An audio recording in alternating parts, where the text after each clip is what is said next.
Lo primero, algunos detalles de lo que será una jornada muy agitada para el expresidente Donald Trump. Donald Trump se va a entregar este jueves a las autoridades de Atlanta, imputado por tratar de alterar el resultado de las elecciones en Georgia, y además ha anunciado que va a pagar los más de 180.000 euros de fianza que le piden. Sí, es la cuarta imputación a Donald Trump, pero es la primera vez que tiene que pagar una fianza. En Atlanta las autoridades dicen que van a tratarlo como cualquier otro acusado, y esto supone entregarse en la cárcel del condado y que le hagan una fotografía para la ficha policial, algo que tampoco le habían hecho hasta ahora. Veremos si esta vez ocurre. Además, a Trump le imponen unas condiciones estrictas para dejarlo en libertad a la espera de juicio. Le prohíben hablar con otros acusados o testigos del caso, solo puede hacerlo a través de sus abogados, y le prohíben amenazar en redes sociales.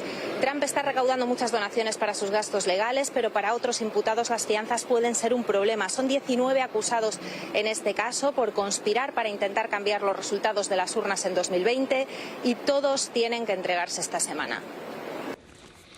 Muchas gracias, le digo, por acompañarme al abogado Rick Díaz para que nos lleve un poco por lo que es, para muchos que no conocemos el tema, el laberinto de lo que significa este proceso, sobre todo con las cosas que ha dicho el sheriff del condado Fulton sobre lo que ocurriría allí.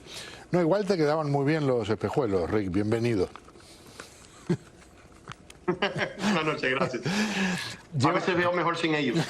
Cuéntanos un poco qué, por lo que se sabe hasta ahora, qué representa, cómo sería cada paso de lo que vivirá el expresidente el jueves. Bueno, este es la cuarta acusación, ¿no? Este es un poco diferente a los otros en el sentido de que tiene que aportar una fianza monetaria por $200,000 que puede ser puesto por un poder de un fiancista o un cheque cajero, pero es casi hasta absurdo y ridículo, ¿no? Lo interesante de esta fiscal es que está tratando de ridiculizar, está tratando de como que de darle como una galleta al presidente, como diciéndote, no te vamos a dar ni siquiera la cortesía de una fianza con tu firma de garantía personal, ni que el presidente se fuera a ir a la luna o a Rusia o donde sea para fugarse. Entonces, es una galleta, para mí es de muy mal sabor. Si tú sabes la que la persona es de cuello blanco, es un ejecutivo, es ciudadano americano, no tiene ninguna intención ni posibilidad de esconderse en otra parte del mundo, ¿para qué tú le vas a hacer pasar por ese trámite tan humillante, no? Esas son las cosas. Lo segundo es que esto va a ser igual que los otros casos. Va a haber un plazo de tiempo para entregar pruebas y para estudiar las defensas, para poner mociones, para atacar los cargos y finalmente juicio. Lo otro interesante de esta fianza, como más humillación para el presidente o expresidente, es que no puede tener contacto con los coacusados, no puede tener contacto con potenciales testigos, diferentes restricciones de su libertad bajo la primera enmienda, que sabemos que este presidente, para él es muy difícil. Y yo creo que ella lo hizo con esa misma intención. Yo creo que esto es una trampa que los otros fiscales no vieron. A su crédito, esta es un poco más avispada, y ella está poniéndole como una trampa de a ver si él hace un tweet o un YouTube o algo donde ella pueda decir, ¿sabes qué? Violación de fianza, y mételo para adentro como cualquier otro preso, acusado, delincuente. Entonces, él tiene que tener con esta fianza, él tiene que tener muchísimo más cuidado con lo que él habla y con lo que él escribe, no obstante la primera enmienda, porque esto puede ser un evento donde puede ser esposado y entregado a la cárcel sin fianza. Entonces, imagínese, ir a una cárcel. Ese es el riesgo. Ese es el riesgo. Entonces, sí podría ella considerar lo que sería como en desacato, digamos, a su orden.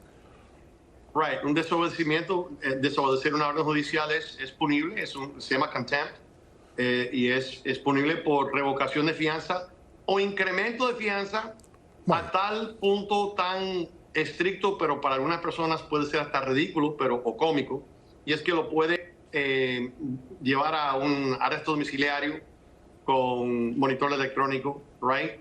O sea, ponerle más restricciones todavía que las que tiene. No puede viajar fuera del estado si no es para un evento, quizás para su candidatura o para verse con sus abogados, pero puede las condiciones especiales de esta fianza no lo hemos visto con los otros casos. Y aquí la fiscal parece que se le prendió un poco el bombillo y dijo, aquí yo voy a tenerlo más controlado que en los otros distritos. ¿Me da la sensación que no te cae muy bien la jueza? No es que no me cae bien la jueza, es que estas son condiciones que la fiscal pidió, right? So, sí, pero la jueza lo aceptó. Right, exactamente. Entonces, son condiciones que la fiscalía pide. Algunos los jueces tienen discreción para aceptarlas todas o para rechazarlas o aceptar algunas y rechazar otras. Pero en este caso, el hecho de que la jueza aceptó estas condiciones me dice a mí que esta jueza le está mandando un mensaje al expresidente: no juegues conmigo, porque ella no impondría la condición si él no creyera que fuera necesario, right? So, yo no creo que la jueza lo está haciendo con intención de tener control sobre él o de humillarlo, como la fiscal, que para mí sí lo tiene. Pero el efecto es lo mismo, él tiene que guardar silencio, ser prudente, y para él va a ser difícil porque es que le nace, él está atacando sus atacadores, right?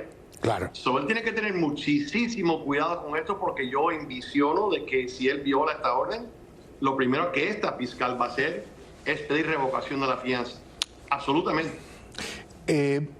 Con tu experiencia, ¿no es relativamente habitual que la fiscalía parezca todavía más dura de lo que sería, vamos a decir, el procedimiento estándar? La fiscalía tiene la tarea de presentar al acusado o acusada como alguien que ha hecho cosas horribles o menos horribles o más horribles, y en todo caso la fiscalía se está fijando en lo que ha ocurrido en los acontecimientos previos. Pero en tu experiencia, ¿has visto comportamientos similares en casos en los que has participado?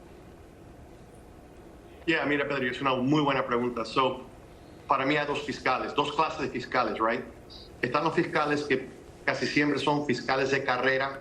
Si vamos a hablar aquí en Miami, Pat Sullivan, Richard Gregory, que hicieron los casos de Noriega, de Falcón y Magluta, de Raúl Martínez, y yo participé en algunos de esos casos, ¿no? Y los fiscales son de carrera y no les interesa el poder, la promoción, el dinero, el reconocimiento. No escriben un libro ni venden a Netflix. Esos son los fiscales veteranos, como cuando Raúl Martínez fue hallado culpable. Yo hablé con Steven Checa, le dije, ven acá, ¿le vas a pedir que entre a la cárcel o le vas a dejar quedarse en la calle bajo fianza? Y yo, mira, Rick, es el alcalde de Hialeah, la gente lo religieron, yo no voy a ponerme en el medio. Fue muy profesional, muy ético y muy abogado y muy señor. Sin embargo, la otra clase de fiscales que hemos visto, right, aquí en Miami, en todos lugares, son los que están ahí para un propósito muy limitado: coger experiencia, coger nombre, coger un buen trabajo después. Están 3 años, 5 años, y cuando tú tienes esa saciedad para poder, para fama, para escribir un libro. Yo lo dejé en otro programa con el fiscal. Esta fiscal el jueves se convierte en millonaria. Ella gana $100, $200,000 máximo al año. Esta fiscal el jueves se convierte en millonaria, porque el día de mañana, gane o pierda el caso, ella va a poder vender la historia de la persecución en contra del expresidente. Ya se hizo famosa, ya su foto en todos lados, va a los restaurantes, la gente le pide el selfie, el autógrafo. Entonces tienen los fiscales que tienen hambre de poder. Y no es cierto, Pedro, y tienen los otros que son muy rectos, muy psicorrígidos, muy transparentes y muy serios. Luego tienes estos otros que son lo que yo llamo wannabes, que nunca van a poder llegar a ser un juez federal o un juez de la Corte Suprema, pero usan su poder en la oficina para el día de mañana decirle a sus vecinos, a sus amigos, a sus hijos: mira, yo soy la persona que cogí a Donald Trump, yo soy la persona que lo puse en la cárcel. Entonces, esos son los fiscales más peligrosos que existen en el sistema. Tiempo atrás, en una conversación aquí en el programa, me corriges si recuerdo mal, me dijiste que pensabas que el caso más delicado contra el expresidente era el del 6 de enero. Que ahí es donde había más elementos que podían apuntar en su contra de una forma que pudiera de verdad perjudicarlo en lo estricto de un juicio, no lo que diga la gente en la calle. ¿Con lo que ha pasado en este tiempo, sigues pensando lo mismo? Yo creo que el caso de New York también, con el tema de los taxes, por la manera en que manejó o que administró el record keeping, aunque él le puede echar la culpa al contador, pero es un caso difícil también. Este caso para mí, entre los cuatro, este es el caso más débil, porque él tenía el derecho como presidente o expresidente saliendo de la presidencia en ese momento, de si él de verdad subjetivamente pensaba que la elección fue robada, él tiene el derecho de pedir una revisión. ¿Por qué tenemos el instant replay en la NBA y en el fútbol? Si el coach piensa de que algo, una llamada, una falla, lo que sea, no fue correcta, tú tiras la bandera roja y tú pides revisión. Es lo mismo, cualquier persona, incluyendo el presidente, puede, si él de verdad piensa, y esa es la clave, si él subjetivamente pensó de que había irregularidad, fraude, no un buen conteo de los votos, él estaba en todo su derecho de hacer lo que él quería. Entonces, va a ser difícil, en este caso,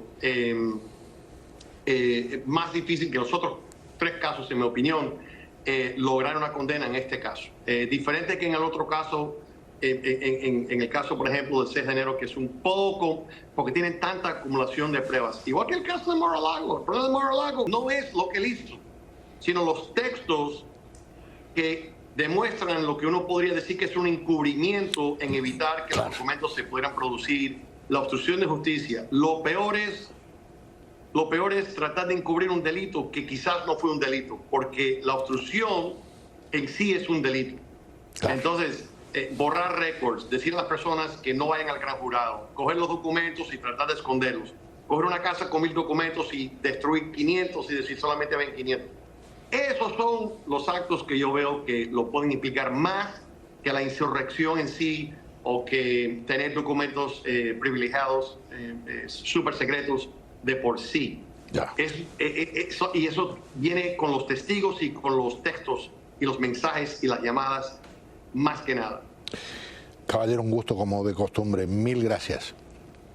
Con todo gusto, Pedro. Buenas noches. El abogado Rick Díaz con nosotros, llevándonos un poco de la mano por el camino de lo que se avecina en estas próximas jornadas. Vamos a un paréntesis al volver a más ataques ucranianos en territorio ruso.